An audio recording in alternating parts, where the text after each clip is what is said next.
ultimately it's another 3 points, a step closer to everything, but maybe a little hairier than it could have been for the final few minutes. You seemed unhappy that Erling didn't take the penalty and gave it to İlkay. Could you expand and explain that to us, The please? performance was excellent. The performance was excellent. We played really, really good. Maybe we were not clinical enough, but it's football. But I'm not going to explain what's my feelings about the game for the last 5 or 6 or 7 minutes, because in general it was really good. The first half better than the second, but the second was under control and everything. And who knows if Erling take the penalty and miss it? What happened if Riyad take the penalty and miss it? What happened if İlkay Gündoğan take a penalty and score? So the question is, with 2-0, who's the taker? The taker is Erling, is Riyad, they have to take it with 2-0. That's the first point. Second point, that means how is Erling as a person. So, as I said many times, he incredible, want to score goals, but at the same time, the team, the mates, same important, you know. He had chances to score a goal, they didn't convert, but he played outstanding game, Erling. Play with relation and the chances that he had, it doesn't matter. But with 2-0, especially in everywhere, especially in England, never is over. And I want, who's the taker, because I have more routine, have a specialist, and the other one to take it. But that's all. So that means the same. That means that Erling take a penalty or Riyad take a penalty, is going to score. Maybe don't. So who knows? Jamie? Hi, Pep. Just to follow up on the penalty, you said after it was missed, you said to Erling, or you could be lip red anyway, so you have to take it. Yeah.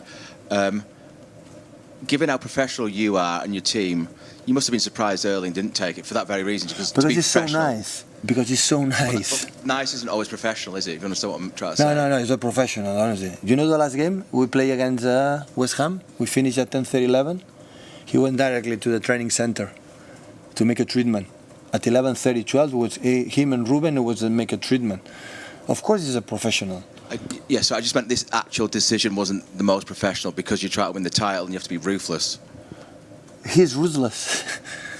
But in the same time, they said, okay, İlkay never score a hat-trick, I guess. We want to do it. And he's so generous, so nice. It doesn't mean that Erling take a penalty and miss it. Who knows it? So it's not about that. But the feeling is he has more confidence right now because he has taken maybe 10, 11 penalties. He had this feeling, and Gündoğan didn't have that feeling right now. I understand both sides. I understand, So because the game could be over for advance, for the chances, for the way they play. Because now the first 2 questions about Erling, what happened. It's okay, but 95 minutes during 89, it was really good. We read perfectly because Roca and McElhenney followed the pockets to Julian and Kevin. The spaces were with Gündoğan and Enrico making incredible commits. We play really good. We concede 1 shoot and target, and set pieces like they are good. Sam Allardyce always their teams set pieces are a master. But in general, the team was really good. The second half maybe was not intense, or more control. We cannot forget 3 games in 6 days after a demanding game against Arsenal. They are human beings. That's why today I rotate 7 players, because I had the feeling right after Fulham, I didn't have the feeling I had to rotate. I see the team alive. But the day after, when I see the game against West Ham, I had the feeling that, they are tired. So I said they have to change it. And the plays, all the guys who came in for a long time, like the game from Laporte was exceptional. So all of them, Rico played exceptional. Everyone was incredible focus, knowing what you are playing for. But with 2-0, you have to close it. You don't have to give anything to the, if you can control it, you have control it. Saying that, it doesn't matter. Gundo could have a score, and the other ones could miss. So who knows it? It's not about that. I admire a lot the fact that Gundo want to take responsibility to score a goal, take a penalty.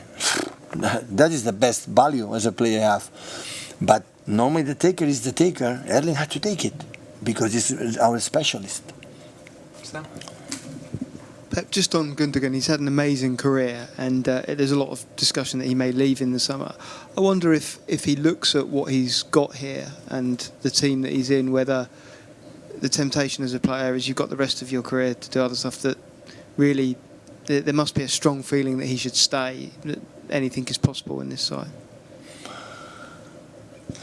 I said about the contract is going to have the club is involved in that. You know, the club knows my opinion about that, but the club is above me and had a decision. We do it together. The decision always we take together. You know, whatever, do it in good and bad together. So it's not necessarily Gundo scored 2 incredible goals. How good he played today, reading the spaces. You know, he has everything. Incredible run in the final third, and you know, and when I put a handy midfielder, how intelligent, how good it is. So it's not necessary today perform really well, score 2 goals to know exactly how I like this player and how I enjoyed all this time work with him and how I like to work with him in the future.